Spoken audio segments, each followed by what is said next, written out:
ব্যাঙটা করতে গেলে প্রথমে একটা ডিম বানাতে হবে। ডিম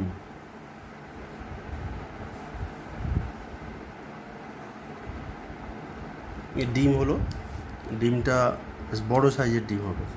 এবার ডিমের ছুঁচালো মুখ থেকে, এই ছুঁচালো মুখ থেকে ব্যাঙের মুখ তৈরি করা হলো। এই ব্যাঙের মুখ হয়ে গেল। ঠিক মুখের ওপরে একটা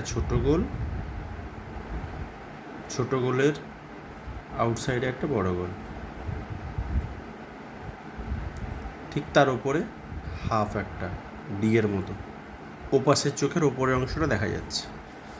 হয়ে গেল। এবার এটা পায়ের অংশ হলো।